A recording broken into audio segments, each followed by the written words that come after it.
Representative Kat Cammack from Florida. Thanks for joining us at the kitchen table. Well, hello. It is so good to hear y'all's voices, and thanks for having me on. Yeah, I love just even the story of how you got into Congress before we talk about the border, because I know that's something that's steaming with you, and it's something that we're really concerned about. And you and I have talked outside of this podcast about our concern for children. But for those listeners who don't know your story, I'm sure they know who you are, but may not know the backstory of how you got into politics. It's that, you were actually, your family, you grew up on a cattle ranch, your family lost that cattle ranch due to government policies, and you decided to fight back. And I just want to say, I haven't seen you lose that fighting spirit since you've been there. You just are so impressive and such a great voice for the GOP. Oh, thank you. I tell you, politics was never in my plan. It wasn't my life's dream. I didn't grow up wanting to be a politician. I wanted to be a business owner. I actually, while kids were, dreaming about being astronauts, I was running around with my little plastic purple briefcase because I wanted to be a CEO of the great big company. And, I had dreams of that sort. And, being the daughter of a single mom, life wasn't always rosy or easy. We struggled.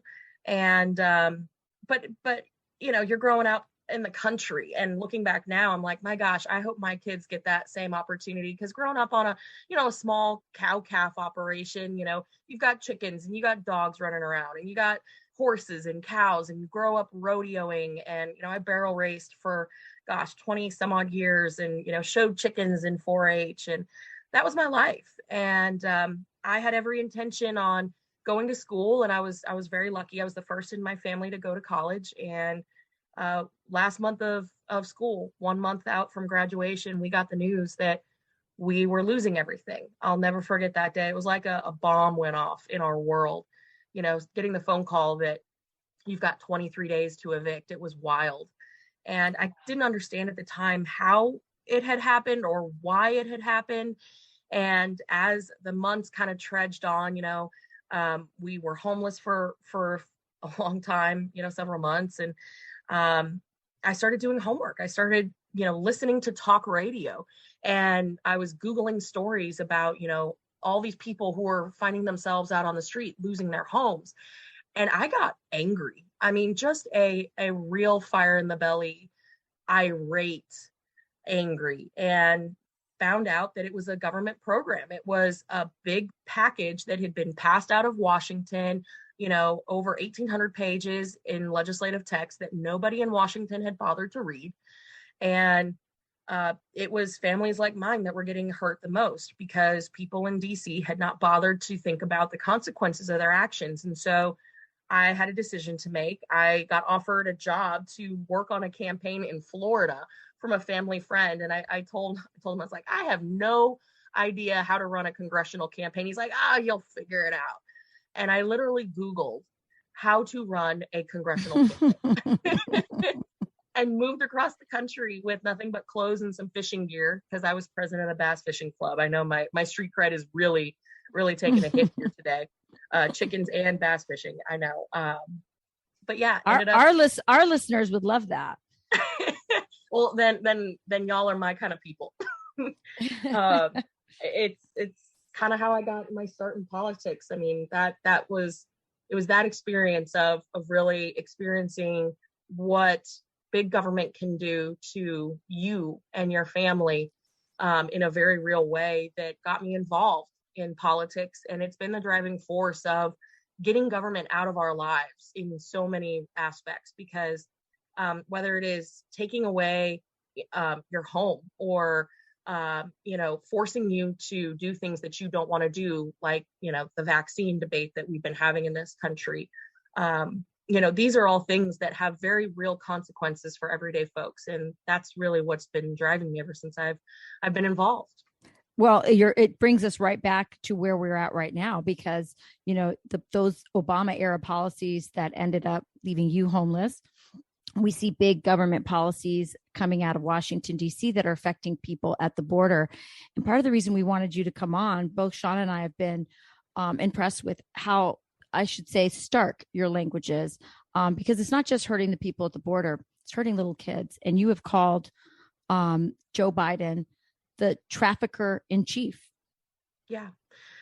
It's I realize that is a pretty bold statement, but when you've been to the border and you've held little kids who are just absolutely wrecked, and they have been gang raped to the point of their vocal cords giving out, and they can't even tell you their name.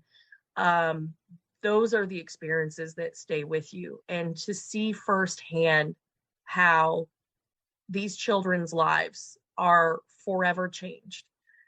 They have become pawns in this, I don't want to say a game because it's not a game, but in this back and forth between the cartels and the Biden administration. And we know for a fact that the Biden administration is facilitating the trafficking of children through an open border policy.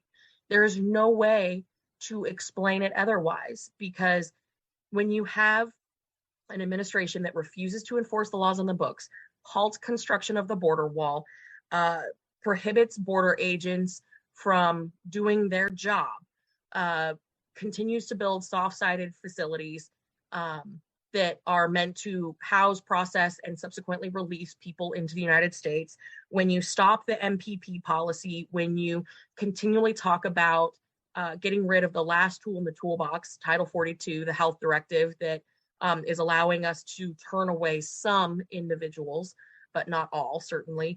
When you see all of these things, what else can you assume that the administration is trying to tell the world other than the Southwest border is open and it's a free-for-all, come one, come all type situation? And we know that the cartels exploit the weakness of this administration. And quite frankly, when you see the whole cycle up close and personal, there's no other way to describe it as anything other than Biden has become the trafficker in chief because he's completing the trafficking cycle that the cartels are using to move people, women, children, drug runners. It's beyond smuggling, because they're not just paying to get people across. These people don't have $6,000, $9,000 to get across the border. They have to put a down payment down, and then they work off the rest. Yeah, they're like indentured servants. Exactly. Like, some of them are going to be working in hospitality industry, construction, but a lot of them will be working in the sex trade. And we know that to be a fact. We can go through story after story after story. But I mean, I think that it's really a point in time in our nation's history when we have to wake up and realize that, one, border security is national security. And two, if we are to remain the most compassionate country in the world, don't you think we ought to have compassion towards those children that are being exploited at the border? And it starts by securing it, because the open border is allowing these people to be exploited. So it's pretty remarkable where we're at. Kat, when I was in Congress in 2016, when Donald Trump was talking about securing the border, I made several trips to the border, and it was bad. Right, there was a lot of people coming across the southern border. It wasn't nearly what we see today, but just there was a flow of folks coming in, and it was outrageous. And Donald Trump ran a race on securing the border, and frankly, it was surprising that he won groups that Democrats and I think even Republicans thought he would lose, like Hispanics, because his language was so hard. But I think you talked about this, the frustration that people have across America with Washington, D.C., like you talked about your experience with your farm, is like, are you people stupid? No one agrees that this is a good policy for America, that we would open up our borders, let anyone come in, not vet them. So as we saw, we're getting dozens of terrorists who have come across our border, and that's only the ones that we've that the government has identified for us. There's gotaways that we don't know who they are. They could be terrorists as well. But the issue of the kids, really gets me, because I think whether you're a Democrat or Republican, a conservative or a liberal, I do think there's a heart for the humanity of children, especially coming across the border. no say on their own about, are they going to be sent or not sent? It's their parents making that decision. And the fact that there's a massive industry around this sex trafficking right now, I wonder, there's a whole conversation about racism.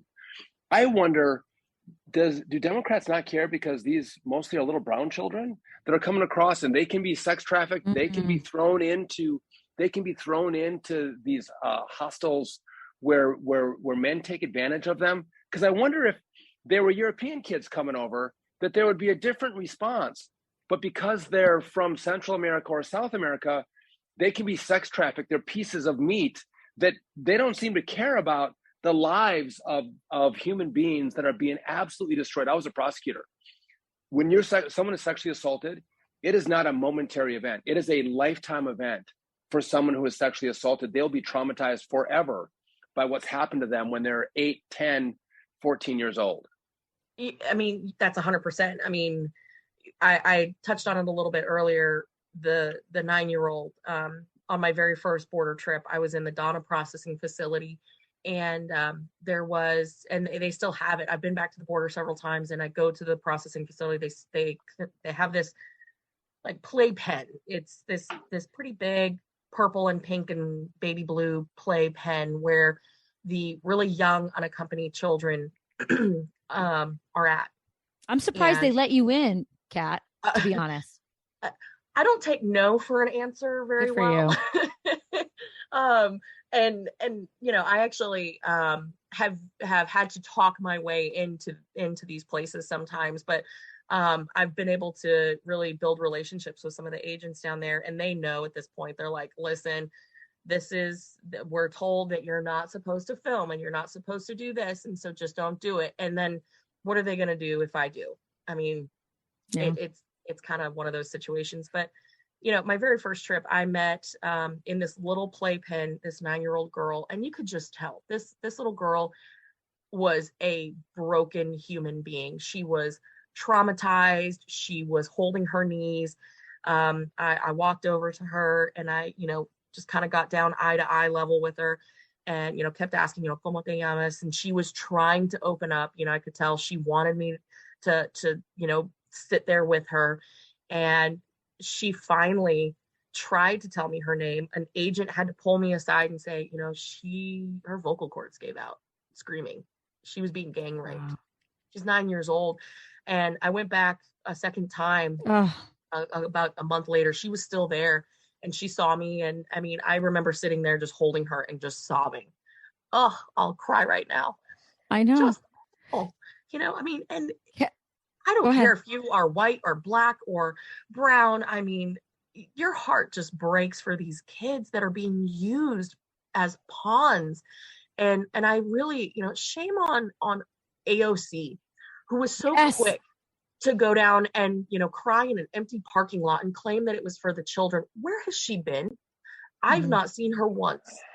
And do you remember she went to Texas when there was the electrical problem? Remember the power problem that they had when there was a storm? She went down for that because she thought it would embarrass Abbott. But you're right. She cried outside of that facility when she was running for office and claiming that she cared about the kids in the cages. But she's been silent on this. We interviewed Bill Malugin last week. He said, I asked him, what was the worst thing you saw? And he said he came upon Border Patrol agents helping a 4 and 5-year-old who had just been sexually assaulted. And he was just, it was just horrible for him. And of course, you guys are talking about, Bill's talking about the rapes, because we know about 30% of women and girls who come across the border are sexually assaulted as they make this journey. About almost 20% of boys are as well. So boys are not, removed from this danger as well. But there's also, which is why I was intrigued by your language of calling Joe Biden the sex trafficker in chief. Because here, I want to play this clip for you, because it's not just what happens as they cross the border, but our own complicity in handing them off to people that will continue to possibly traffic them in sex. There's a young whistleblower. Her name is Savannah Hernandez. I believe she works for the Post Millennial, and she was on with Fox News' Steve Hilton. And I want to play this clip of just how irresponsible our government, I guess they hand this off, Kat, and you can explain this on the other side of the clip if you want.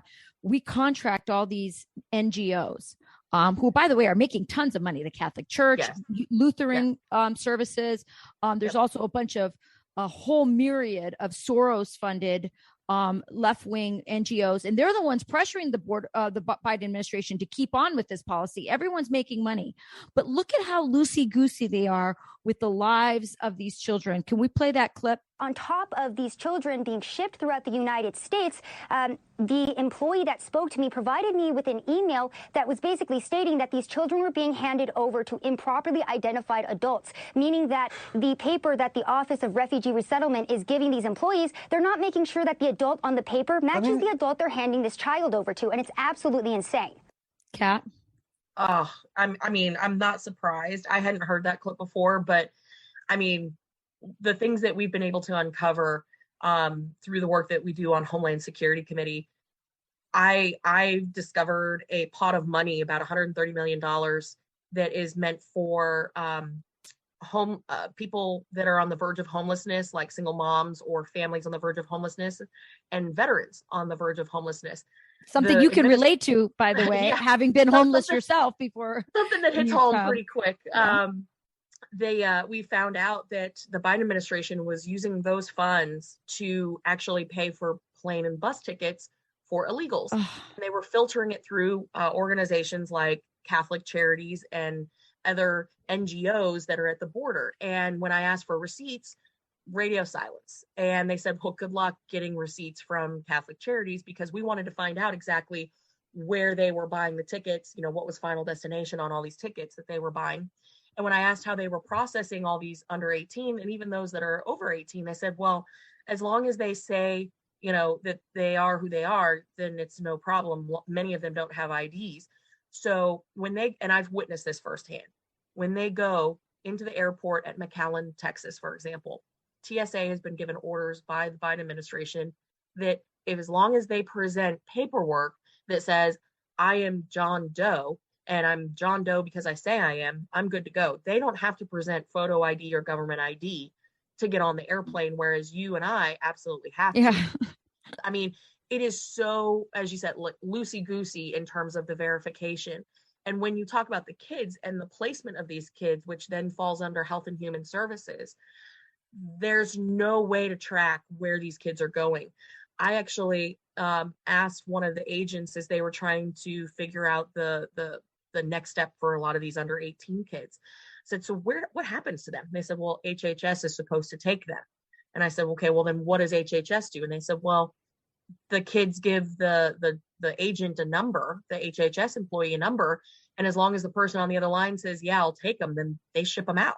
Like, who knows who's on the other line? There's no way to verify. Like, oh yeah, sure, that's my aunt. That's that kid's my niece.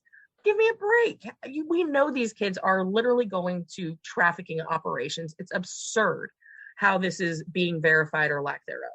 Yeah, so when I was in Congress as well, Mario Diaz-Balart was working with Democrats trying to come up with legislation to secure the border, and now we're thinking, 5-7 years ago, but the border was nothing like it is today.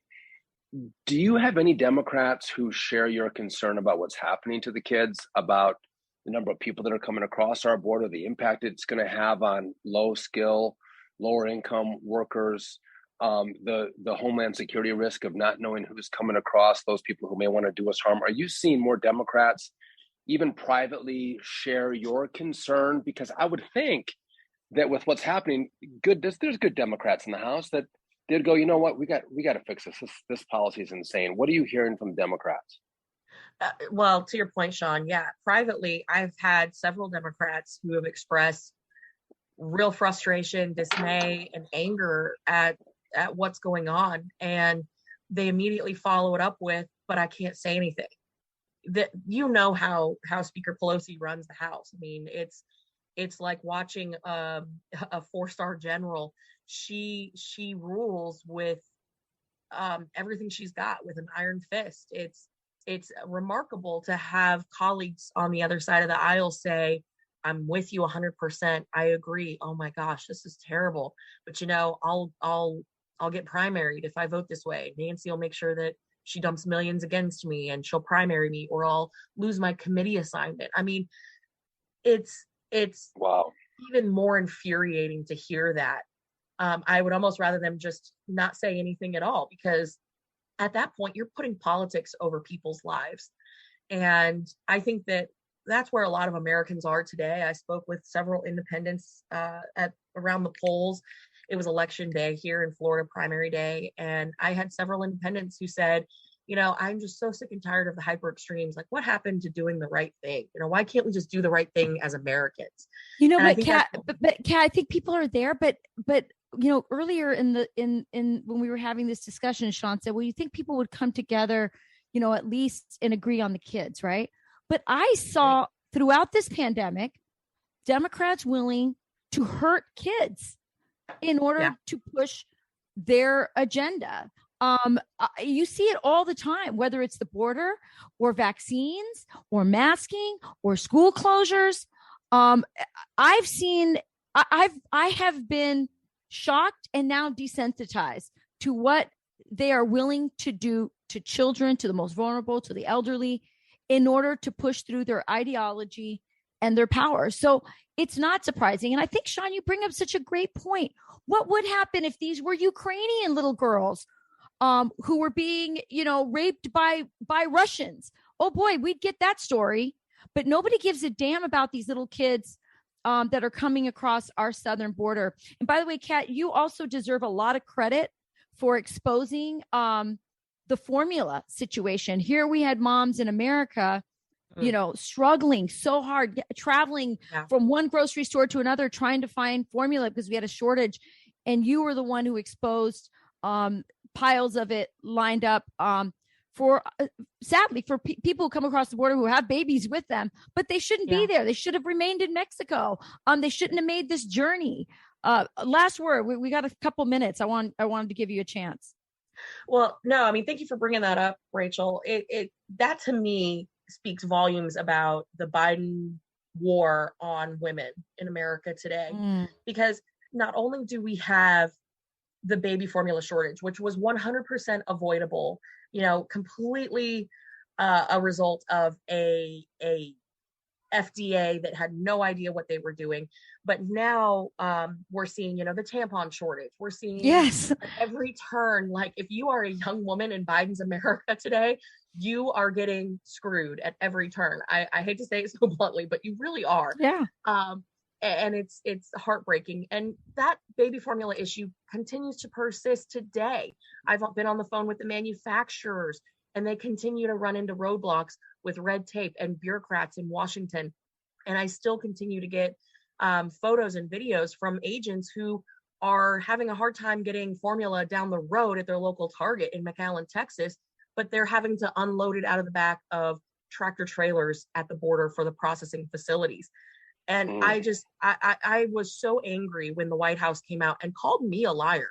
They said, Kat Cammack is a liar. We are not hoarding baby formula at the border. 12 hours later, I was boots on the ground in the warehouses at the border. Saw that. Exposing that and saying, call me a liar again, and I'll really go around and show what's in all these boxes, like clothing, diapers, wipes, formula, specialty formula. And any parent out there who has had to deal with sensitive systems or allergy concerns, that formula is impossible to find today. So we have to keep exposing it, and we've got to hold these folks accountable. Absolutely unbelievable that in America today, we've got moms that can't find formula, young women that can't find feminine products, and we're all paying $5 at the pump. It's just absolutely crazy. Kat, I want to thank you for being with us. Good politics are taking common sense issues. I want to protect girls. I don't care who they are or where they're coming from. They shouldn't be trafficked in sex. We should make sure that babies have formula and women have feminine products. Common sense kitchen table issues. Actually, it's down to the basics, Kat. and the basics. So I want to thank you for the work that you do. You are a great member, a great voice, who's unafraid to push back against anybody who's doing things that are hurting people. So thank you for joining us, not just with your kitchen table issues, but joining us at the kitchen table itself. So maybe we'll have a cup of coffee sometime in person. Kat, thank you for being with us and keep up the fight. Hey, thank you guys so much. You guys are amazing. Thanks, Congressman. You are a fighter. We love your bluntness. Keep it up. We can't wait to have you back. And another update, and hopefully after Republicans win the majority and you guys can maybe fix some of these things that we've all felt so helpless about. So thanks so much for joining us this morning. Thank you so much. Have a good one. God bless. You too. God bless you.